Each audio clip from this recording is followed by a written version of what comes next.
ಅವಘಡ ಆಗೋದಕ್ಕಿಂತ ಇಂಪಾರ್ಟೆಂಟು ಸಂತಾನ ನಾಶನ ಆಗೋಗ್ಬಿಡುತ್ತೆ. ಆಮೇಲೆ ಗಂಡು ಉತ್ತರದಿಂದ ದಕ್ಷಿಣದ ಕಡೆಗೆ ಇಳಿತಾ ಇದ್ದೀನಿ ನಾನು, ಇಳಿತಾ ಇದ್ದೀನಿ. ಇಳಿದು ಯಾವಾಗ ಇಳಿದು ಬಂದಾಗ 100ಕ್ಕೆ 100 ಹೆಣ್ಣು ಮಕ್ಕಳ ಮೇಲೆ ಆರೋಗ್ಯದಲ್ಲಿ ತೊಂದರೆ ಆಗ್ತಾ ಹೋಗ್ತದೆ, ಮತ್ತೆ ಸಾಲ ಆಗತ್ತೆ. ರೂಮ್ ಕೊಡಿಸಿ ಅವರೇ ತೋರಿಸಿ ಇಂಥದ ಅಡಿಗೆ ಮಾಡು, ಇಲ್ಲಿರು ಮಾಡ್ಕೊಂಡು ಊಟ ಮಾಡಿ ಅಂತ ಹೇಳಿ ಕೊಡಿಸಿ ಬಂದ್ಮೇಲೆ ನಮ್ಗೆ 15 ದಿವಸಕ್ಕೆ ಕ್ಲಿಯರ್ ಆತ ಅಲ್ಲಿಗೆ ಹೋದ್ಮೇಲೆ.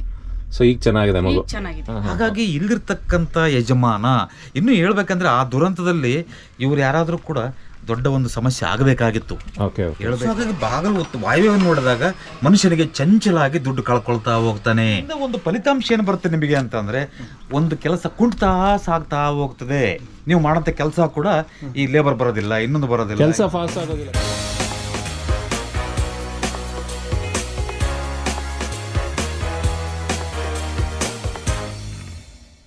ಸ್ನೇಹಿತರೆ, ಇಲ್ಲಿ ಒಂದು ಮನೆಯಲ್ಲಿ ಒಂದು ವಾಸ್ತು ವ್ಯತ್ಯಾಸ ಆಗಿ ಮನೆಯಲ್ಲಿ ಹಣಕಾಸಿನ ಸಮಸ್ಯೆ ಆಗತ್ತೆ, ಜೊತೆಗೆ ಹೆಣ್ಣು ಮಕ್ಕಳ ಆರೋಗ್ಯದ ಸಮಸ್ಯೆ ಆಗತ್ತೆ.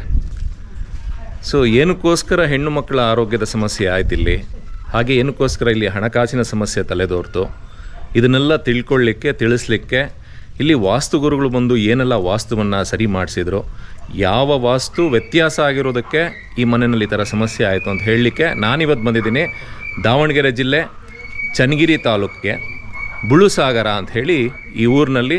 ನನ್ನ ಹಿಂದೆ ಆ ಮನೆ ಕಾಣಿಸ್ತಾ ಇದೆ, ಅವರು ಬೇರೆ ಕಡೆ ಮನೆ ಕಟ್ಟಿಸ್ತಾ ಇದ್ದಾರೆ. ಸೊ ಈ ಮನೆಯಲ್ಲಿ ಏನು ವಾಸ್ತು ಸಮಸ್ಯೆ ಆಗಿದೆ ಅಂತ ಹೇಳಿ ವಾಸ್ತುಗುರುಗಳನ್ನ ಮಾತಾಡ್ಸೋಣ, ಹಾಗೆ ಮನೇಲಿರೋರನ್ನ ಮಾತಾಡ್ಸೋಣ. ಏನೇನೆಲ್ಲ ಸಮಸ್ಯೆ ಆದರೆ ಏನೆಲ್ಲ ಸಮಸ್ಯೆಗಳು ನಿಮಗೆ ತಲೆದೋರುತ್ತೆ ಮನೇಲಿರೋರಿಗೆ ಅಂತ ಹೇಳಿ ತಿಳ್ಕೊಳ್ತಾ ಹೋಗೋಣ ಬನ್ನಿ. ಎಷ್ಟು ದಿವಸದಲ್ಲಿ ಬಂದಿದ್ದೀವಿ? ಇದು ಸುಮಾರು 1.5 year ಆಯ್ತಾ? 1 ವರ್ಷ ಆಯ್ತು. 1 ವರ್ಷ. ಏನು ಸಮಸ್ಯೆ ಆಗಿದೆ ಇಲ್ಲಿ? ಏನಿಲ್ಲ, ಒಂದು ದಿವಸ ನನಗೆ ಕಾಲ್ ಬಂತು ಆಫೀಸ್ಗೆ, ನೀವು ನಮ್ಮ ಮನೆಗೆ ಬರಬೇಕಲ್ವ. ಭಾರಿ ಬೇಸರದಿಂದ ಅವರ ಯಜಮಾನಿ ಕೂಡ ನಿಮ್ಮ ಮನೆಯವರು ಇವ್ರ ಮನೆಯವರು ಕೂಡ ಭಾಳ ನೋವುಪಟ್ಟು ಮಾತಾಡಿದ್ರು ನನ್ನ ಹತ್ರ.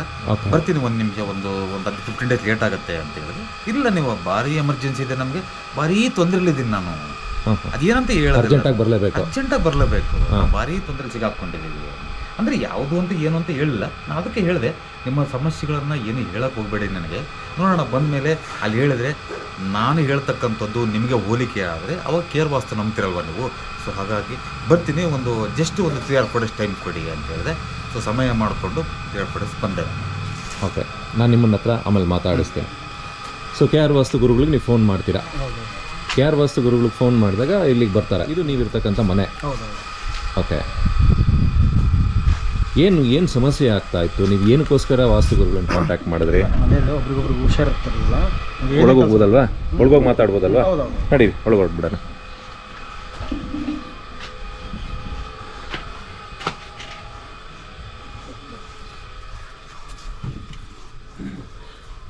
ಇವರು ತಂದೆಯವರಾ? ನಮಸ್ಕಾರ. ನಡಿ. ಓಕೆ, ಸ್ವಾಮಿಯವರು ಹೇಳಿ. KR ವಾಸ್ತು ಗುರುಗಳನ್ನ ಕಾಂಟ್ಯಾಕ್ಟ್ ಮಾಡಿದ್ರಿ, ಕಾಂಟ್ಯಾಕ್ಟ್ ಮಾಡಿ ಅರ್ಜೆಂಟ್ ಬರಲೇಬೇಕು ಅಂತ ಹೇಳಿದ್ರಿ. ಸೊ ಒಂದು 3-4 ದಿವಸ ಟೈಮ್ ಕೇಳಿದ್ರು, ಬಂದರು. ಸೊ ಇದೇ ಮನೇಲಿ ವಾಸ ಇರೋದು ನೀವು? ಇದೇ ಮನೆಗಿದ್ವಿ ಆ ಟೈಮಲ್ಲಿ. ಎಷ್ಟು ವರ್ಷದಿಂದ ಇದ್ದೀರಿ ಈ ಮನೆಯಲ್ಲಿ? ಈಗ 3 ರಿಂದ 4 ವರ್ಷ ಆಯ್ತು. 3 ರಿಂದ 4 ವರ್ಷದಲ್ಲಿ ಇದ್ದೀರಿ. ಏನು ಸಮಸ್ಯೆ ಆಗಿತ್ತು ನಿಮಗೆ? ಮನೆ ಬಿದ್ದು, ಮನೆಯೊಳಗೆ ನೀರು ಬಂದು ಮನೆ ಬಿದ್ದು. ಎಲ್ಲಿರೋದು ಆ ಮನೆ? ಎಲ್ಲಿರೋದು? ಅಲ್ಲ, ಆ ಕಡೆ ಇನ್ನೊಂದು ಸೈಟ್ ಐತೆ, ಮನೆ ಕಟ್ತಾ. ಓಕೆ, ಅಲ್ಲಿ ಮನೆ ಬಿದ್ದೋಯ್ತು. ಇದು ನಿಮ್ಮ ಸ್ವಂತ ಜಾಗನಾ? ಇದು ನಮ್ದು ಸ್ವಂತನೇ ಆಗಿದ್ದು. ಇಲ್ಲಿ ಬಂದಾಗ ಅಣ್ಣ ತಮ್ಮಗಳೆಲ್ಲ ಭಾಗ ಮಾಡ್ಕೊಂಡು ನಮ್ಮ ದೊಡ್ಡಪ್ಪ. ಓಕೆ, ಸೊ ಇದು ಅಣ್ತಮ್ದಿರ್ ಇದರಲ್ಲಿ ಇದ್ದೀರಿ ನೀವು, ಎಮರ್ಜೆನ್ಸಿಗೆ ಇದ್ದೀರಿ. ಸೊ ಇಲ್ಲಿಗೆ ಬಂದ ಮೇಲೆ ನಿಮಗೆ ಸಮಸ್ಯೆ ಆಯ್ತಾ? ಮನೆ ಇದ್ದಾಗ ಸಮಸ್ಯೆ ಆಯ್ತಾ? ಅಲ್ಲಿಂದಲೂ ಸಮಸ್ಯೆ ಇತ್ತು. ಅಲ್ಲಿಂದನೂ ಸಮಸ್ಯೆ ಇತ್ತು. ಆರೋಗ್ಯದ ಸಮಸ್ಯೆ ಮೇಜರೇ ಆರೋಗ್ಯದ ಸಮಸ್ಯೆ. ಆರೋಗ್ಯದ್ದು ಅದು ಬಿಟ್ಟರೆ ತೋಟ ಕಡೆ ಅದು ಅಲ್ಲಿ ಏನಾರು ಒಂದು ಸಮಸ್ಯೆಗಳು ಆಗ್ತಲೇ ಇರ್ತಿದ್ವು. ಅದಕ್ಕೆ ಯಾಕೆ ಅನ್ನೋದು ಗೊತ್ತಾಗ್ತಿರ್ಲಿಲ್ಲ. ಅದಕ್ಕೆ ನೋಡಿದ್ ಒಂದ್ಸರಿ ಮೊಬೈಲಲ್ಲಿ ನೋಡಿದ್ನಿಲ್ಲ, ಹಂಗೆ ನೋಡೋಣ ಎಂತೆಂತವಕ್ಕ ದುಡ್ಡು ಕಳ್ಕೊಂತೀವಿ, ಒಂದ್ಸರಿ ಆಸ್ಪತ್ರೆಗೆ ಹೋದ್ರೆ ಹೋಗ್ತಾ ದುಡ್ಡು, ಏನಾಗಲ್ಲ ನೋಡೋಣ ಅಂತೇಳಿ ಇವ್ರನ್ನ ಕಳ್ಸೋಣ ಅಂತೇಳಿ. ಈಗ ನಿಮ್ಮ ಗುರುಗಳನ್ನ ಮಾತಾಡ್ಸಕ್ ಮುಂಚೆ ಬಂದು ಹೋದ್ಮೇಲೆ, ಗುರುಗಳು ಬಂದು ಹೋಗಿದ್ದು ಎಷ್ಟು ವರ್ಷ ಆಯ್ತು? 1.5 ವರ್ಷ ಅಂತ ಹೇಳ್ತಾ ಇದ್ರು. 1 ವರ್ಷ. ಇವಾಗ ಹೇಗಿದ್ದೀರಾ? ಇಲ್ಲ, ಅವ್ರು ಹೇಳಿದಂಗೆ ಅವ್ರು ಯಾವ ತರ ಈ ತರ ರೂಟಲ್ಲಿ ಹೋದ್ರೆ ಈ ತರ ಆಗುತ್ತೆ ಅಂತ ಅವ್ರು ಹೇಳಿದ್ರು. ಕಂಡೀಷನ್ ಹೇಳಿದ್ರು. ನಾವು ಕಂಡೀಷನ್ ಹೇಳಿದ್ರೆ ನಿಮಗೆ ಅರ್ಥ ಆಗುತ್ತೆ. ನಾವು ಬಿಡು ನೋವು ಆಗಬಾರ್ದು ಅನ್ನೋ ರೂಪದಾಗ ಹೇಳಿದ್ರೆ ನೀವು ಬಿಡು ಇದೇನಾಗಲ್ಲ ಅಂತ ತಿಳ್ಕೊಂತೀರ, ಕಾರವಾಗಿ ಹೇಳ್ತೀನಿ, ಬೇಜಾರಾಗ್ಬಿಟ್ರಿ ಅಂದ್ರು. ಸರಿ ಹೇಳ್ರಿ ಅಂತ ಹೇಳೋದಕ್ಕೆ ಅವರು ಹೇಳಿದ್ರು, ಇರೋ ವಿಚಾರ ಹೇಳಿದ್ರು. ಸರಿ, ಮತ್ತೆ ಅವ್ರು ಹೇಳಿದ್ದು ನಿಮ್ಗೆ ಆಗ್ತಾ ಇರೋ ಸಮಸ್ಯೆ ಅವ್ರು ಹೇಳಿದೆಲ್ಲ ಒಂದೇ ಆಯ್ತಾ? ಒಂದೇ ಆಯ್ತು. ಸೊ ನಿಮಗೆ ಇಲ್ಲಿ ಮನೇಲಿ ಆಗ್ತಾ ಅಂತ ಸಮಸ್ಯೆನ ಎಕ್ಸಾಕ್ಟ್ ಆಗಿ ಹೇಳಿದ್ರು, ಹೌದು ಕರೆಕ್ಟಾಗಿ ಹೇಳಿ, ಯಥಾವತ್ತಾಗಿ ಹೇಳಿದ್ರು. ಕರೆಕ್ಟಾಗಿ ಹೇಳಿದ್ರು. ಸೊ ಅದಕ್ಕೆ ಪರಿಹಾರನೂ ಕೊಟ್ರು. ಹೌದು, ಪರಿಹಾರ ಅವ್ರು ಹೇಳ್ದಂಗೆ ಮಾಡಿದ್ವಿ. ಇಲ್ಲಿ ನಮ್ಮ ಮಗಳು ಒಬ್ಳು ಹುಷಾರಿಲ್ಲದೆ ಮಲಗಿದ್ಲಿ. ಇಲ್ಲಿ ಮಲಗಿದಾಗ ಅವರು ಹೇಳ್ದಾಗ ಈ ಥರ ಈ ಜಾಗದಾಗ ಈ ಥರ ಆಗುತ್ತೆ, ಈ ಜಾಗ ಬೇಡ, ಸ್ವಲ್ಪ ಚೇಂಜ್ ಮಾಡಿರಿ ಅಂದರು. ಸರಿ ಆಯಿತು ಅಂತ ಆ ಜಾಗ ಚೇಂಜ್ ಮಾಡಿದ್ವಿ. ಚೇಂಜ್ ಮಾಡಿದ್ರೆ ಆಟೋಮೆಟಿಕ್ಕಾಗಿ ಅವ್ರು ಹೇಳಿದ ಥರನೇ ನಮಗೆ ಚೇಂಜ್ ಆಯಿತು. ಓಕೆ, ಒಂದು ನಿಮಿಷ ಬರ್ತೀನಿ ನಿಮ್ಮ ಹತ್ರ. ಹೇಳಿ ಗುರುಗಳೇ, ಇವಾಗ ನೀವು ಇಲ್ಲಿಗೆ ಬಂದ್ರಿ, ಈ ಮನೆ ನೋಡಿದ್ರಿ, ಈ ಮನೆಯಲ್ಲಿ ಏನು ವ್ಯತ್ಯಾಸ ಆಯಿತು, ಏನಕ್ಕೋಸ್ಕರ ಸಮಸ್ಯೆ ಆಗ್ತಾ ಇತ್ತು? ನೋಡಿ, ಅಲ್ಲಿಂದ ಮನೆ ಬಿದ್ದಿದೆಯಲ್ಲ ಅವ್ರದ್ದು, ಆ ಮನೆಯಿಂದ ಇಲ್ಲಿ ಶಿಫ್ಟ್ ಆಗಿದ್ದಾರೆ ಅವರು. ಶಿಫ್ಟ್ ಆದಮೇಲೆ ಇಲ್ಲಿಗೆ ಬಂದಾಗ ನಾನು ಇಲ್ಲಿ ನೋಡಿದ ಮೇಲೆ ಇಲ್ಲಿ ಏನಾಗ್ಬೋದು ಅಂತ ಅವ್ರಿಗೆ ತಿಳಿಸಿದ್ರೆ ಮಾತ್ರ ಅವ್ರಿಗೆ ಗೊತ್ತಾಗತ್ತಲ್ವಾ. ಸೊ ಹಾಗಾಗಿ ಇಲ್ಲಿ ಬಂದಾಗ ಫೈನಾನ್ಷಿಯಲಿ ಒಂದು ಪ್ರಾಬ್ಲಮ್ಮು, ಅತಿ ದೊಡ್ಡ ಪ್ರಾಬ್ಲಮ್ ಅದು ಫೈನಾನ್ಷಿಯಲಿ. ಎರಡನೇದು, ಹೆಣ್ಣು ಮಕ್ಕಳ ಮೇಲೆ ಅತಿ ದೊಡ್ಡ ತೊಂದರೆ ಆಗುತ್ತೆ, ಅದು ಮಾರಣಾಂತಿಕ ಸಮಸ್ಯೆ ಆಗುತ್ತೆ. ನೀವು ಬೇಜಾರು ಪಡಿದ್ರೆ ಹೇಳ್ತೀನಿ, ಇಲ್ಲಾಂದ್ರೆ ಇಲ್ಲ, ಸೂಕ್ಷ್ಮವಾಗಿ ಹೇಳ, ನೇರವಾಗಿ ಹೇಳ ಅಂತ ಹೇಳಿದ್ದಕ್ಕೆ ಅವ್ರೇನು ಹೇಳಿದ್ರು, ಇಲ್ಲ ಗುರುಗಳ ನೇರವಾಗಿ ಹೇಳ್ಬಿಡಿ, ನಾವೇನು ಬೇಜಾರಾಗೋದಿಲ್ಲ ಅಂತಂದ್ರು. ಸೊ ಹಾಗಾಗಿ ಇದು ಹೆಣ್ಮಕ್ಳ ಮೇಲೆ ಅತಿ ದೊಡ್ಡ ತೊಂದರೆ ಆಗುತ್ತೆ. ನೆನಪಿಟ್ಕೊಳ್ಳಿ, ಇಲ್ಲಿ ಎದುರಿನ ಒಂದು ಮನೆ ಇದೆ, ಇಲ್ಲಿ ನೀವು ಚೇಂಜಸ್ ಮಾಡ್ಕೊಳಕ್ಕಾಗಲ್ಲ, ಬೇರೆಯವ್ರ ಮನೆ ಇದು. ಜಸ್ಟ್ ಒಂದು 3-4 ತಿಂಗಳಿಂದ ಇರ್ರಿ ಅಲ್ಲಿ ಹೋಗಿ. ಅಲ್ಲಿದ್ದು ಒಂದು ಮನೆ ಕಟ್ಟಕ್ಕೆ ನಾನು ಒಂದು ಪ್ಲಾನ್ ಕೊಡ್ತೀನಿ, ಚಿಕ್ಕದಾಗಿ ಮನೆ ಕಟ್ತೀವಿ ಅಂತ ಹೇಳಿದ್ರು. ಮನೆ ಕಟ್ಟಕ್ಕೆ ಪ್ಲಾನ್ ಕೊಡ್ತೀನಿ, ಪ್ಲಾನ್ ಮಾಡಿಕೊಳ್ಳಿ ಅಂತ ಹೇಳಿದೆ. ಆ ಮನೆಗೆ ಹೋಗಿ ಅಟ್ಲೀಸ್ಟ್ ಒಂದು 15 ದಿವಸದಲ್ಲೇ ಆ ಪಾಪು ಫಸ್ಟ್ ಕ್ಲಾಸ್ ರಿಕವರಿ. ಓಕೆ, ತೊಂದರೆ ಇಲ್ಲಿ ಇವಾಗ ಹೇಳಿದ್ರಿ ಫೈನಾನ್ಸ್ ಒಂದು ಹೇಳಿದ್ರಿ, ಅದು ಬಿಟ್ರೆ ಹೆಣ್ಮಕ್ಳದ್ದು ಹೆಲ್ತ್ ಇಶ್ಯೂಸ್ ಬಗ್ಗೆ ಹೇಳಿದ್ರಿ. ಯಾವ ಆಧಾರದ ಮೇಲೆ ಮೀನ್ಸ್ ಏನಾಗಿತ್ತು ಇಲ್ಲಿ? ನೋಡಿ, ಇದು ಉತ್ತರ ಈಶಾನ್ಯ ಮತ್ತು ಉತ್ತರ ವಾಯುವ್ಯಕ್ಕೂ ಎಷ್ಟು ಅಜಗಜಾಂತರ ಡಿಫ್ರೆನ್ಸ್ ಇದೆ. ಇಲ್ಲಿ ಉತ್ತರದಿಂದ ಬರುವಂತ ಹಾದಿ ಉತ್ತರ ಈಶಾನ್ಯಕ್ಕೆ ತಾಗಿದಾಗ ಅಥವಾ ಉತ್ತರ ಈಶಾನ್ಯದಿಂದ ಒಳಗಡೆ ಬಂದಾಗ ಅದು ಪಾಸಿಟಿವ್ ಆಗುತ್ತೆ 100%. ಆದರೆ ಉತ್ತರದಿಂದ ಬಂದಂತ ಹಾದಿ ಮತ್ತು ಅದರಲ್ಲಿ ನಡೆದುಕೊಂಡು ಬಂದು ಆ ಮನೆಗೆ ಬಂದಾಗ ಉತ್ತರದ ವಾಯುವ್ಯವನ್ನು ಎಂಟ್ರಿ ಕೊಟ್ಟಾಗ ಅದು ದೊಡ್ಡ ಒಂದು ಸಮಸ್ಯೆಯನ್ನ ಕ್ರಿಯೇಟ್ ಆಗುತ್ತೆ. ಸೊ ಇದು ಉತ್ತರ ವಾಯುವ್ಯರಿಂದ ಫೈನಾನ್ಷಿಯಲಿ ಸೊ ಅವರಿಗೆ 100% ಅದ್ರಲ್ಲಿ ಡೌಟೇ ಇಲ್ಲ. ಅದರಲ್ಲಿ ಕಾಂಪಾಸ್ಗೆ 90 ಡಿಗ್ರಿ ತೋರಿಸ್ತಾ ಇದೆ. ಒಂದು ಆ ಕಡೆ ಬೀದಿ ತೋರಿಸಿ ಸ್ವಲ್ಪ. ಅಲ್ಲಲ್ಲ, ಇದು ಯಾವ ದಿಕ್ಕಲ್ಲಿದೆ? ಫಸ್ಟ್ ದಿಕ್ಕು ಪೂರ್ವ. ಇದು ಪೂರ್ವ. ಇದು ಪೂರ್ವ. ಆ ಬೀದಿ ಬರುತ್ತಲ್ವಾ, ಆ ಕಡೆ ಬೀದಿ ಬರುತ್ತಲ್ವಾ, ಬೀದಿ ಉತ್ತರದಲ್ಲಿ ಈ ಮನೆಗೆ ಹೊಡಿತಾ ಇದೆ. ಓಕೆ, ಅದು ಟಚ್ ಆಗ್ತಾ ಇದೆ. ಅದು ಉತ್ತರದ ರೋಡ್. ಅದು ಉತ್ತರದ ರೋಡ್ ಈ ಮನೆಗೆ ಟಚ್ ಆಗ್ತಾ ಇದೆ. ಟಚ್ ಆಗ್ತಾ ಇದೆ. ಟಚ್ ಆದ್ರೂ ಕೂಡ ಈ ಬಾಗಿಲು ಉತ್ತರದ ಬಾಗಿಲು ಅನಿಸಿದರೂ ಕೂಡ ಉತ್ತರ ವಾಯುವ್ಯವನ್ನು ನೋಡ್ತಾ ಇದೆ. ಮನೆ ಬಾಗಿಲು. ಸೊ ಹಾಗಾಗಿ ಬಾಗಿಲು ವಾಯುವ್ಯವನ್ನು ನೋಡಿದಾಗ ಮನುಷ್ಯನಿಗೆ ಚಂಚಲಾಗಿ ದುಡ್ಡು ಕಳ್ಕೊಳ್ತಾ ಹೋಗ್ತಾನೆ. ಈ ಡೋರ್ ಎಲ್ಲಿರ್ಬೇಕಾಗಿತ್ತು? ಈ ಅಜ್ಜ ಕುಂತಿದಾರಲ್ವಾ, ಈ ಪ್ಲೇಸ್ ನಲ್ಲಿ ಇರ್ಬೇಕಾಗಿತ್ತು. ಯಾವ ದಿಕ್ಕದು? ಇದು ಪೂರ್ವ. ಉತ್ತರನೇ ಇದು ಕೂಡ. ಇದು ವಾಯುವ್ಯ, ಇದು ಉತ್ತರ ಈಶಾನ್ಯ. ಉತ್ತರ ಈಶಾನ್ಯದಲ್ಲಿ ಇರಬೇಕಾಗಿತ್ತು. ಈಶಾನ್ಯದಲ್ಲಿ ಇರಬೇಕಾಗಿತ್ತು. ನೋಡಿ ಎಷ್ಟು ಡಿಫರೆನ್ಸ್ ಆಗುತ್ತೆ. ಇದು ಇಲ್ಲಿರೋದು ಬಿಟ್ಟು ಅಲ್ಲಿದ್ರೆ ಪಾಸಿಟಿವ್ ಆಗುತ್ತೆ, ಇದು ನೆಗೆಟಿವ್ ಆಗುತ್ತೆ. ಇದು ಏನಾಗುತ್ತೆ ಅಂದ್ರೆ ಈ ಬೇಸಿಕ್ ಮೇಲೆ ನಾನು ಇಲ್ಲಿ ನೋಡಿ ಕೈ ಸೋರ್ತಾ ಇದೆ. ಇದು ಈಗ ಸೋರ್ದಂಗೆ ಇದು ಎಷ್ಟು ಮಾಡಿದ್ರು ಚಂಚಲ ಮನೋಭಾವನೆ. ಇದಕ್ಕಾಗ ದುಡ್ಡು, ಇದು ಹಾಕೋದು ಕಳ್ಕೊಳ್ಳೋದು. ಸರ್, ಒಂದು. ಎರಡನೇದು ಹಾಗೇ ಬಂದ್ಬಿಡಿ, ಹೇಳ್ತೀನಿ. ಸೊ ಇನ್ನೊಂದು ಹೆಲ್ತ್ ಇಶ್ಯೂ ವೆರಿ ಇಂಪಾರ್ಟೆಂಟ್. ಇದು ಹೆಂಗ್ ಹೇಳಿದ್ರಿ ನೀವು ಅಂತಂದ್ರೆ, ನೋಡಿ ಈಗ ಬಂದ್ವಲ್ಲ, ಅಮ್ಮರಿದಾರಲ್ವಾ, ಇಲ್ಲಿ ಬಂದು ಇಳಿತಾ ಇದ್ದೀನಿ. ಇಲ್ಲಿ ಅಂದ್ರೆ ಉತ್ತರದಿಂದ ದಕ್ಷಿಣದ ಕಡೆಗೆ ಇಳಿತಾ ಇದ್ದೀನಿ ನಾನು. ಏರ್ತಾ ಇಲ್ಲ ನಾನು. ಓಕೆ, ಇಳಿತಾ ಇದೀವಿ. ಆರೋಹಣ ಆಗ್ತದೆ ಇಲ್ಲಿ ಉತ್ತರಕ್ಕೆ, ಅಂದ್ರೆ ದಕ್ಷಿಣಕ್ಕೆ ಅವರೋಹಣ ಆಗ್ತಾ ಇದೆ. ಇಳಿತಾ ಇದ್ದೀನಿ. ಇಳಿದು ಯಾವಾಗ ಇಳಿದು ಬಂದಾಗ 100ಕ್ಕೆ 100 ಹೆಣ್ಣು ಮಕ್ಕಳ ಮೇಲೆ ಆರೋಗ್ಯದಲ್ಲಿ ತೊಂದರೆ ಆಗ್ತಾ ಹೋಗ್ತದೆ, ಮತ್ತೆ ಸಾಲ ಆಗತ್ತೆ. ಕಟ್ಟಿಟ್ಟ ಬುತ್ತಿ ಇದು, ಬರೆದಿಟ್ಕೊಂಡ್ಬಿಡಿ ಇದನ್ನ. ಪ್ರಪಂಚದಲ್ಲಿ ಯಾವುದೇ ಮನೆಗಳನ್ನ ತೆಗೆದುಕೊಂಡು ಬನ್ನಿ. ಉದಾಹರಣೆಗೆ ಒಂದು ಚಳ್ಳಕೆರೆ ತಾಲೂಕಿನಲ್ಲಿ ಮೈಲಹಳ್ಳಿ ಅಂತ ಹೋಗಿದ್ವಿ ಒಂದ್ಸರಿ. ಹೋದಾಗ ಅಲ್ಲಿ ಗ್ರಾಮ ವಾಸ್ತವ್ಯ ಅಂತ ಮಾಡ್ತಾ ಇದ್ವಿ. ನೋಡಿ, ಸೇಮ್ ಇದೇ ಒಂದು ವಿಚಾರದಲ್ಲಿ ಇದಕ್ಕಿಂತ 1-2 ಪಾಯಿಂಟ್ ವ್ಯತ್ಯಾಸಗಳಿರುತ್ತೆ. ವ್ಯತ್ಯಾಸಗಳಿದ್ದಾಗ ಅಲ್ಲಿ ಹೇಳಿದೆ ಹೆಣ್ಮಕ್ಳ ಮೇಲೆ ಭಾರಿ ತೊಂದರೆ ಆಗುತ್ತೆ ಅಂತ ಹೇಳಿದೆ. ಆ ಮನೆಯ ಹೆಣ್ಮಗಳು ಸುಸೈಡ್ ಮಾಡ್ಕೊಂಡಿತ್ತು. ಅಯ್ಯೋ, ಟಿವಿಗಳೆಲ್ಲ ಬಂತದಲ್ಲ. ಸೊ ಹಾಗಾಗಿ ಇಂಥ ಸಾಕಷ್ಟು ಉದಾಹರಣೆಗಳನ್ನ ಕೊಡ್ತಾ ಹೋಗ್ತೀವಿ.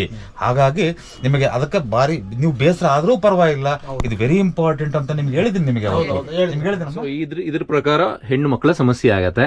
ಇಲ್ಲಿ ಹೆಣ್ಣು ಮಕ್ಕಳನ್ನೇ ಮಾತಾಡಿಸ್ತೀನಿ ನಾನು. ಅಮ್ಮ ಹೇಳಿ ಅಮ್ಮ, ಇಲ್ಲಿ ವಾಸ್ತು ಗುರುಗಳು ಬಂದು ಇದನ್ನ ಹೇಳ್ತಾ ಇದಾರೆ, ಹೆಣ್ಮಕ್ಳ ಸಮಸ್ಯೆ ಆಗತ್ತೆ ಅಂತ.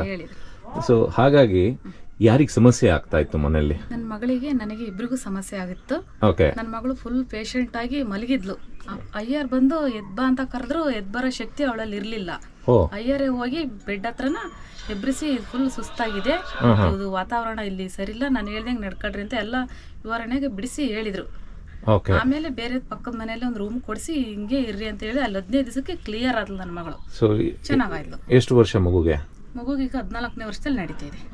ಅಂದ್ರೆ ಈ ಮನೆಗೆ ಬಂದ ಮೇಲೆ ಇದೆಲ್ಲ ಶುರುವಾಯ್ತಾ? ಅಲ್ಲೇ ಸ್ವಲ್ಪ ಇತ್ತು ಸಮಸ್ಯೆ ಮನೆಯಲ್ಲಿ. ಇಲ್ಲಿಗೆ ಬಂದ್ಮೇಲೆ ತುಂಬಾ ಸಪೋರ್ಟ್ ಸಿಕ್ಕೋಯ್ತು. ಇದೆ ಇಲ್ಲಿ ಈ ತರ ಇರುವಂತ ವಾಸ್ತು ಬಹಳ ಸಪೋರ್ಟ್ ಮಾಡ್ದಂಗ ಆಯ್ತು. ಆರೋಗ್ಯನೇ ಹಾಳು ಮಾಡ್ತು. ಹೌದು, ನಮ್ಮ ಹಿಂದ್ಗಡೆನೆ ಇದಾವೆ ಅಂತ ಅಯ್ಯರ್ ಹೇಳಿದ್ರು. ಹಂಗನೇ ಆಗಿತ್ತು. ಹಿಂದ್ಗಡೆ ಅಲ್ಲೇ ಫುಲ್ಲು ಅಲ್ಲ ಇನ್ನೇನು ಇರೋದಿಲ್ಲ ಅನ್ನೋ ಸ್ಥಿತಿಗೆ ಹೋದರು. ನಮಗೆ ಹೋಗ ಜೀವಕ್ಕೆ ನೀರ್ ಬಿಟ್ಟು ಎಬ್ರಿಸಿ ನಮ್ಮನ್ನ ಈ ಲೆವೆಲ್ಗೆ ಅವರು ರೂಮ್ ಚೇಂಜ್ ಮಾಡಿಸಿದ್ರಲ್ಲ, ಒಂದು ರೂಮಲ್ಲಿ ಇಲ್ಲಿರಿ ಅಂತ ಹೇಳಿ. ಅವಾಗ ಎಷ್ಟು ದಿವಸಕ್ಕೆ ಸರಿ ಹೋಯ್ತು ಮಗುಗೆ? ಹೋಗಿ 15 ದಿವಸಕ್ಕೆ ಸರಿ ಆತ ರೂಮಲ್ಲಿ. 15 ದಿನಕ್ಕೆ ಸರಿ ಆದ್ ನನ್ನ ಮಗಳು. ಮತ್ತೆ ಹಾಸ್ಪಿಟಲ್ ಮುಂಚೆ ಯಾವ್ದು ಇರ್ಲಿಲ್ಲ ಆರೋಗ್ಯದ ಸಮಸ್ಯೆ ಈ ತರ ಇತ್ತು ಮುಂಚೆ ಇಲ್ಲಿದ್ದಾಗಿತ್ತು. ಅದೇನೆ ಅಲ್ಲಲ್ಲ ನಾನ್ ಹೇಳ್ತಾ ಇರೋದು ಇಲ್ಲಿಗೆ ಬಂದಾಗ ಜಾಸ್ತಿ ಆಯ್ತು. ಅದಕ್ಕೆ ಮುಂಚೆ ಈ ತರ ಏನಾದ್ರು ಆರೋಗ್ಯದ್ದು ಆತರ ಏನೂ ಇರ್ಲಿಲ್ಲ. ಇಲ್ಲಿಗೆ ಬಂದ ಮೇಲೆನೆ ಮೇಜರ್ ಆಗಿದ್ದು ಸಮಸ್ಯೆ ಸ್ಟಾರ್ಟ್ ಆಗಿದ್ದು. ಅಯ್ಯ ಬಂದ್ ಹೋಗಿ ಅಲ್ಲಿ ಪಕ್ಕದ ಮನೆಗೆ ಅಯ್ಯನೇ ಬಂದು ನಮ್ ಕಷ್ಟ ನೋಡ್ಲಾರ್ದ ರೂಮ್ ಕೊಡಿಸಿ ಅವರೇ ತೋರಿಸಿ ಇಂಥದಾಗ ಅಡಿಗೆ ಮಾಡು ಇಲ್ಲಿರು ಮಾಡ್ಕೊಂಡ್ ಊಟ ಮಾಡಿ ಅಂತ ಹೇಳಿ ಕೊಡಿಸಿ ಬಂದ್ಮೇಲೆ ನಮ್ಗೆ 15 ದಿವಸಕ್ಕೆ ಕ್ಲಿಯರ್ ಆತ ಅಲ್ಲಿಗೆ ಹೋದ್ಮೇಲೆ. ಸೊ ಈಗ ಚೆನ್ನಾಗಿದೆ ಮಗು? ಚೆನ್ನಾಗಿದೆ. ಓಕೆ, ಹೇಳಿ ಗುರುಗಳು. ಈಗ ಅವ್ರೊಂದು ಮನೆ ಅಲ್ಲಿ ಕಟ್ಟಿಸ್ತಾ ಇದೀವಿ, ಅಲ್ಲಿಗೆ ಹೋಗ್ಬೋದಲ್ವಾ ಇವಾಗ? ಅವ್ರದೇ ಒಂದು ಸೈಟ್ ಇತ್ತು, ಆ ಸೈಟ್ ನಲ್ಲಿ ನೋಡಿ ಅಲ್ಲಿ ಹೇಳ್ಬಿಡ್ತೀನಿ ಸೈಟ್ ನಲ್ಲಿ ಏನು ಸಮಸ್ಯೆ ಇದೆ ಅಂತ. ಅಲ್ಲಿಗೆ ಹೋಗೋಣ. ಅಜ್ಜ ಬರೋಣ. ನಮಸ್ತೆ. ಅಲ್ಲಿ ನಿಮ್ಮ ಹೊಸಮನೆ ಹತ್ರ ಹೋಗ್ಬಿಟ್ಟು ಬರ್ತೀವಿ. ಹೋಗ್ಬಿಡ್ತೀರಾ? ಹಾ.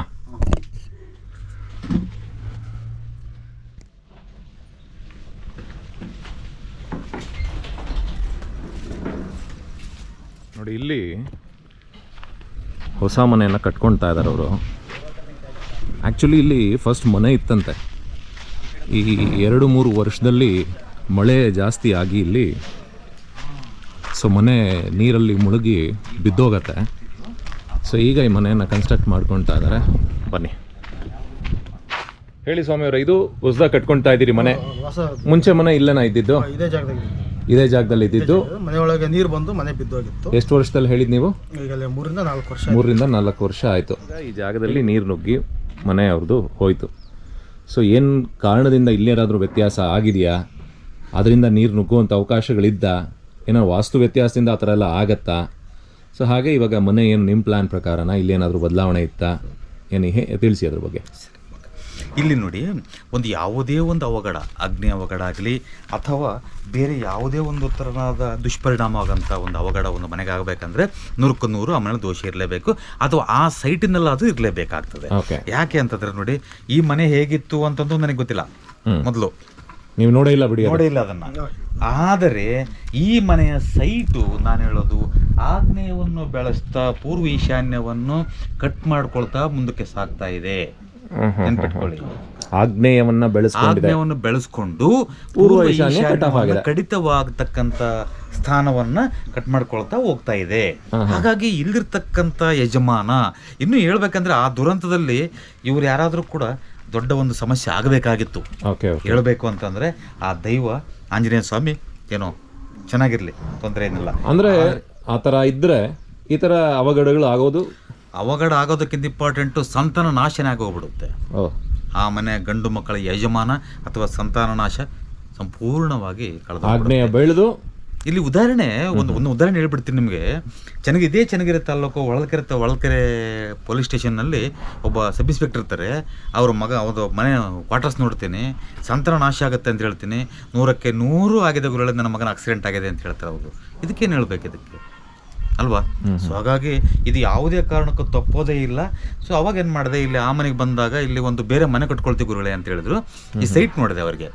ಸೈಟ್ ನೋಡಿದಾಗ ಇಲ್ಲಿ ಕಟ್ಕೊಳ್ಳಿ, ಈ ಒಂದು ಆಗ್ನೇ ಪ್ಲೇಸನ್ನು ಬಿಟ್ಬಿಡಿ, ಇದನ್ನ ಕಟ್ ಮಾಡಿ ಬೇರೆ ಹೆಸರಿಗೆ ಮಾಡಿಬಿಡಿ ಅಂತ ಹೇಳಿದೆ.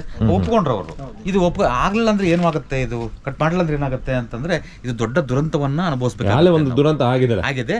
ಇನ್ನು ನೆಕ್ಸ್ಟ್ ನೀವೆಲ್ಲ ಕಂಪ್ಲೀಟು ಆ ದುರಂತದಲ್ಲಿ ಸಿಗಬೇಕಾಗತ್ತೆ ಅಂತ ಹೇಳಿದಾಗ ಇವ್ರು ಒಪ್ಕೊಂಡ್ರು. ನಾನೆಲ್ಲ ರೆಡಿ ಮಾಡಿಕೊಟ್ಟಿದ್ದೀನಿ, ನನ್ನ ಪ್ಲಾನ್ ರೆಡಿ ಮಾಡಿಕೊಟ್ಟಿದ್ದೀನಿ, ಫಸ್ಟ್ ಕ್ಲಾಸ್. ಇನ್ನೊಂದು ನಾನು ಹೇಳೋದು, ಆಂಜನೇಯ ಸ್ವಾಮಿಯ ಸಾಕ್ಷಿಯಾಗಿ ನನ್ನ ಮನಸ್ಪೂರ್ವಕ ಹೇಳ್ತಾ ಇದ್ದೀನಿ, ಹಿಂದಿನ ವೈಭೋಗ ಏನಿತ್ತೋ ಆ ವೈಭೋಗ ಬರಲ್ಲ ಅಂದರೆ ಕೇರ್ ವಾಸ್ತುನ ಡಿಸಾಲ್ವ್ ಮಾಡಿಬಿಡ್ತೀನಿ. ಮತ್ತೆ ಅದೇ ತರ ಬದುಕ್ತಾರೆ ಇವರು. ಬದುಕಬೇಕು, ಬದುಕ್ತೀರಾ, ಬದುಕಬೇಕು, ಅದೇ ಹೇಳೋದು ಅಲ್ವಾ. ಒಂದು ಮಿಸ್ಟೇಕ್ ಏನ್ ಮಾಡ್ತಾರೆ ಅಂದ್ರೆ ಇಲ್ಲಿ ಇಷ್ಟೆಲ್ಲ ಪ್ಲಾನ್ ಕೊಟ್ಟು ಇಷ್ಟೆಲ್ಲ ಹೇಳಿದ್ರು ಕೂಡ ಫೋನ್ನಲ್ಲಿ ಇಲ್ಲಿ ಏನ್ ಮಾಡ್ಬಿಡ್ತಾರೆ ನೋಡಿ, ಪೂರ್ವ ಇದು ಮನೆ ಕಟ್ತೀವಿ, ಇದು ಪೂರ್ವ, ಇದು ಪೂರ್ವ ದಿಕ್ಕಿನಲ್ಲಿ ಪೂರ್ತಿ ಇಟ್ಟಿಗೆ, ಅಲ್ಲಿ ಇಟ್ಟಿಗೆ ಮತ್ತೆ ಅಲ್ಲಿ ಮರಳು ಎಲ್ಲ ಹಾಕ್ಬಿಟ್ಟಿದ್ದಾರೆ, ತೂಕ ಹಾಕಿದ್ದಾರೆ. ಮತ್ತೆ ನೋಡಿ ತೋರಿಸಿ, ಈ ಕಲ್ಲು ಹಾಕಿದ್ದಾರೆ, ಎಲ್ಲ ಒಟ್ಟಿನಲ್ಲಿ ಕಲ್ಲು ಮರಳು ಇಟ್ಟಿಗೆ ಹಾಕೊಂಡಿದ್ದೀರಿ. ಇದರಿಂದ ಒಂದು ಫಲಿತಾಂಶ ಏನು ಬರುತ್ತೆ ನಿಮಗೆ ಅಂತಂದ್ರೆ, ಒಂದು ಕೆಲಸ ಕುಂಟ್ತಾ ಸಾಗ್ತಾ ಹೋಗ್ತದೆ. ನೀವು ಮಾಡಂತ ಕೆಲಸ ಕೂಡ ಈ ಲೇಬರ್ ಬರೋದಿಲ್ಲ, ಇನ್ನೊಂದು ಬರೋದಿಲ್ಲ, ಕೆಲಸ ಫಾಸ್ಟ್ ಆಗೋದಿಲ್ಲ, ಕೆಲಸ ನಿಧಾನ ಮಾಡತ್ತೆ. ಆಗ್ತಾ ಇದೆಯಾ? ಇಲ್ಲ, ನಿಜ, 100% ಸತ್ಯನೇ ಆಗ್ತಾ ಇದೆಯಾ? ಒಂದು ಮತ್ತೆ ಫೈನಾನ್ಷಿಯಲಿ ಕೂಡ ನಿಮ್ಗೆ ಯಾರನ್ನ ಕೊಡೋರು ಕೊಡೋದಿಲ್ಲ. ಇವತ್ತು ಬರ್ತಂದ್ರೆ ನಾಳೆ ಬರುತ್ತೆ, ನಾಳೆ ಬಂದು ನಾಡ್ದು ಬರುತ್ತೆ. ಸೊ ಹಾಗಾಗಿ ಇನ್ನೂ ಹೆಚ್ಚಿನದಾಗಿ ಹೇಳ್ಬೇಕಂತಂದ್ರೆ ಈ ಮನೆ ನಿಲ್ಲಬೇಕು ಅಂದ್ಕೊಳ್ಳಿ.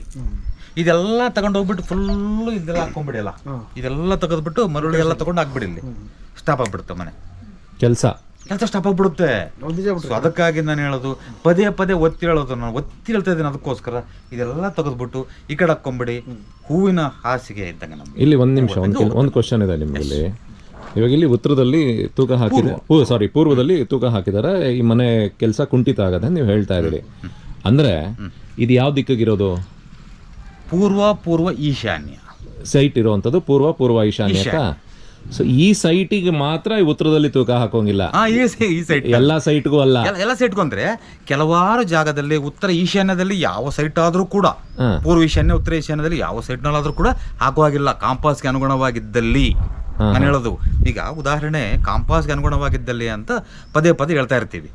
ಕಾಂಪಾಸ್ ಅನುಗುಣ ಅಂದ್ರೆ ಏನು ನೋಡಿ, ಇದು ಪೂರ್ವ ಅಂದ್ಕೊಳ್ಳಿ, ಪೂರ್ವ ಇದು. ಓಕೆ, ಕಾಂಪಾಸ್ ನಮಗೆ ಸೂರ್ಯ ಈ ಕಡೆನೇ ಹುಟ್ಟಬೇಕು. ಹೌದು, ಈ ಕಡೆ ಹುಟ್ಟಿದಾಗ ಸೂರ್ಯ 90 ಡಿಗ್ರಿ ಇದೆ ಅಂತ ಅರ್ಥ ಸೈಟ್ ನಮಗೆ. ಒಂದೊಂದು ಸೈಟ್ ನಲ್ಲಿ ವ್ಯತ್ಯಾಸ ಆಗ್ಬಿಡುತ್ತೆ, ಹಿಂಗ್ ಹುಟ್ಟುಬಿಡುತ್ತೆ, ಹೌದು, ಈ ಟೈಪ್ ಬರುತ್ತೆ. ಸೊ ಅವಾಗ ಉತ್ತರ ಇಲ್ಲಿ, ಪೂರ್ವ ಇಲ್ಲಿ, ಪಶ್ಚಿಮ ಇಲ್ಲಿ ಅವ್ರಿಗೆ ಗೊತ್ತಾಗೋದಿಲ್ಲ ಯಾರಿಗೂ. ಸೊ ಅದು ಕಾಂಪಾಸ್ಗೆ ಅನುಗುಣ ಅಲ್ಲ, ಕಾಂಪಾಸ್ಗೆ ಅನುಗುಣ ಅಲ್ಲ ಅದು. ಕಾಂಪಾಸು 90 ಡಿಗ್ರಿ ಇದ್ದಾಗ ಮಾತ್ರ ಈ ವಿಚಾರ ಬರುತ್ತೆ, ಯಾವುದೇ ಸೈಟ್ ಆಗಲಿ. ಸೊ ಕಾಂಪಾಸ್ 90 ಡಿಗ್ರಿ ಅಂತ ಹೇಳಿದ್ರೆ ಸೂರ್ಯ ಕರೆಕ್ಟ್ ಆಗಿ ನಮ್ಮ ಸೈಟ್ಗೆ, ನಮ್ಮ ಮುಖದ ನೇರವಾಗಿ ಬರಬೇಕು. ಓಕೆ, ಇಲ್ಲ ಅಂದಲ್ಲಿ ಅದು ಚೇಂಜ್ ಮಾರ್ಪಾಟುಗಳಾಗ್ತಾ ಹೋಗ್ತದೆ. ಸೊ ಅಂದ್ರೆ ಈ ಸೈಟಿಗೆ ನೀವು ಇಲ್ಲಿ ಪೂರ್ವದಲ್ಲಿ ತೂಕ ಹಾಕ್ಬೇಡಿ ಅಂತ, ಹಾಕ್ಬೇಡಿ, ಉತ್ತರ ಈಶಾನ್ಯದಲ್ಲಿ ಹಾಕ್ಬೇಡಿ, ಪೂರ್ವ ಈಶಾನ್ಯದಲ್ಲಿ ಹಾಕ್ಬೇಡಿ ಅಂತ ಹೇಳ್ತಾರೆ. ಸೊ ಈ ದಿಕ್ಕು ಈ ಕಡೆ ಹಾಕೊಂಬೋದು ಇವರು, ಡೆಫಿನೆಟ್ ಆಗಿ. ಇವಾಗ ಇಟ್ಗೆ ಇಟ್ಟಿರೋ ಸರಿ ಇದೆ ಇವರು, ಡೆಫಿನೆಟ್ ಪಾಸಿಟಿವ್. ಇದೆಲ್ಲ ಹಾಕೊಳ್ಳಿ, ಇಲ್ಲಿ ಎಷ್ಟು ಬೇಕಾದ್ರೂ ಹಾಕ್ಬೋದು. ಇದೆಲ್ಲ ರಿಲೀಸ್ ಮಾಡಿ. ನಿಮ್ಮ ಮನೆ ಸಮಸ್ಯೆಗಳೆಲ್ಲ ದೂರ ಮಾಡ್ಕೊಂಡಿದ್ದೀರಿ ಆಲ್ಮೋಸ್ಟ್. ಮನೆ ಕೆಲಸ ಕುಂಠಿತ ಆಗೋದು ಬೇಡ, ಬಹಳ ಶೀಘ್ರವಾಗಿ ಮನೆ ಕೆಲಸ ಆಗಿ ಬಹಳ ಅಚ್ಚುಕಟ್ಟಾದಂತ ಮನೆ ಕಟ್ಟಿ ನಮ್ಮನ್ನು ಮನೆಗೆ ಗೃಹ ಪ್ರವೇಶ ಕರೆದು ಬಹಳ ಒಳ್ಳೇದಾಗ್ಲಿ ನಿಮ್ಗೆ, ನಿಮ್ ಕುಟುಂಬಕ್ಕೆ. ಆ ದೇವರ ಆಶೀರ್ವಾದ. ನಮ್ಮ ಗುರುಗಳ ಹೆಸರು ಹೇಳಿದಿರಿ, ಆಂಜನೇಯನ ಹೆಸರು, ಭಗವಂತ ಒಳ್ಳೇದ್ ಮಾಡ್ಲಿ. ಧನ್ಯವಾದಗಳು ಸ್ವಾಮಿ. ಅಮ್ಮ ಧನ್ಯವಾದಗಳು. ಇನ್ನೊಂದು ಮಗಳು 15 ಸಲ ಚೆನ್ನಾಗಾಗ್ಬಿಡ್ತಲ್ಲ, ಅದು ಭಾರಿ ಇಂಪಾರ್ಟೆಂಟ್. ನೋಡಿ, ತುಂಬ ಜನ ಕೇಳ್ತೀರಾ ಈ ವಾಸ್ತುನ ನಂಬೇಕಾ, ಮುಂಚೆ ಎಲ್ಲ ವಾಸ್ತು ಇತ್ತ ಅಂತ ಹೇಳಿ. ಇವತ್ತಿನ ನಮ್ಮ ಹಿಂದೂ ದೇವಾಲಯಗಳು ಪ್ರತಿಯೊಂದು ವಾಸ್ತು ಪ್ರಕಾರನೇ ಇರೋವಂಥದ್ದು. ನಂಬೋರಿಗೆ ಇದು ಒಳ್ಳೆ ಟಾನಿಕ್ ಆಗತ್ತೆ, ನಂಬದೇ ಇರೋರಿಗೆ ಒಂಥರ ವಿಷ ಆಗತ್ತೆ. ಕಷ್ಟ ಅನುಭವಿಸಿರೋರಿಗೆ ಆ ಕಷ್ಟ ಏನು ಅಂತ ಗೊತ್ತಿರತ್ತೆ. ನಿಮಗೆ ನಂಬಿಕೆ ಇಲ್ವಾ, ಬೇಡ. ನಂಬಿಕೆ ಇರೋರು ಇದನ್ನು ನೋಡ್ತಾರೆ, ಅವರ ಕಷ್ಟಗಳನ್ನು ಪರಿಹಾರ ಮಾಡ್ಕೊಳ್ತಾರೆ. ಇದು ತರ್ಕ ಮಾಡ್ತಾ ಹೋದರೆ ನಾವು ತರ್ಕದಲ್ಲಿ ನಿಮ್ಮ ವೇನಲ್ಲಿ ನೀವು ತರ್ಕ ಮಾಡ್ತೀರಾ, ನಮ್ಮ ವೇನಲ್ಲಿ ನಾವು ತರ್ಕ ಮಾಡ್ತೀವಿ. ಸೊ ಅದಕ್ಕೆ ಇದನ್ನು ಯಾರಿಗೂ ನಂಬಿಸ್ಬೇಕು ಅಂತಲ್ಲ. ಇಲ್ಲಿ ಅವರು ಮನೆ ಓನರ್ ಇದ್ದಾರೆ, ಅವ್ರ ವೈಫ್ ಇದ್ದಾರೆ, ಏನಿದೆ ಎಕ್ಸಾಕ್ಟಾಗಿ ಅದೇ ವಿಚಾರಗಳನ್ನು ಮಾತಾಡ್ತಾ ಇದ್ದೀವಿ. ಈಗಷ್ಟೇ ಬಂದು ನಾನು ಅವ್ರಿಗೆ ಗುರುಗಳಿಗೆ ಮಾತಾಡೋಕ್ಕೂ ಅವಕಾಶ ಕೊಟ್ಟಿಲ್ಲ. ಫಸ್ಟ್ ಇವ್ರನ್ನೇ ಮಾತಾಡಿಸಿ ನಾನು ಏನು ಎತ್ತ ಅಂತೆಲ್ಲ ಕೇಳಿ ಆ್ಯಸ್ ಇಟ್ ಈಸ್ ನಿಮಗೆ ಏನಿದೆ ಯಥಾವತ್ತಾಗಿ ತೋರಿಸೋವಂಥ ಒಂದು ಪ್ರಯತ್ನ. ಇದರಲ್ಲಿ ಯಾವುದೇ ಥರ ಮುಚ್ಚುಮರ ಇಲ್ಲ. ಏನು ಸ್ವಾಮಿ KR ವಾಸ್ತುನ ನಮ್ಗೆ ಇನ್ನೊಂದಷ್ಟು ವಿಡಿಯೋಗಳು ನಾವು ನೋಡಬೇಕು ಅಂತ ಹೇಳಿದ್ರೆ KR ವಾಸ್ತು ಗುರುಗಳದೇ ಒಂದು ಚಾನಲ್ ಇದೆ, ಯೂಟ್ಯೂಬ್ ಚಾನಲ್ ಇದೆ, KR ವಾಸ್ತು ಚಾನಲ್ ಅಂತ ಹೇಳಿ. ಸೊ ಅಲ್ಲಿಗೋದ್ರೆ ಇನ್ನೊಂದಷ್ಟು ನಿಮಗೆ ಒಂದಷ್ಟು ಉದಾಹರಣೆಗಳು, ಇನ್ನೊಂದಷ್ಟು ಮನೆಗಳಿಗೆ ವಾಸ್ತು ಮಾಡಿಕೊಟ್ಟಿರ್ತಕ್ಕಂಥ ಒಂದು ಡೀಟೇಲ್ಡ್ ವಿಡಿಯೋಗಳು ಸಿಗತ್ತೆ. ಹೋಗಿ ಸಬ್ಸ್ಕ್ರೈಬ್ ಮಾಡಿ ನೋಡಿ ಡೀಟೇಲ್ಡ್ ವೀಡಿಯೋಸು. ಜೊತೆಯಲ್ಲಿ ನಮ್ಮ ಚಾನಲಲ್ಲೂ ಕೂಡ ಹಾಕ್ತಾ ಇರ್ತೀವಿ. ಸೊ ನಮ್ಗೆ ಇನ್ನೊಂದಷ್ಟು ನೋಡಬೇಕು ಅಂತ ಕುತೂಹಲ ಇರೋರು ಖಂಡಿತ KR ವಾಸ್ತು ಚಾನಲ್ ಹೋಗಿ ಭೇಟಿ ಮಾಡಿ.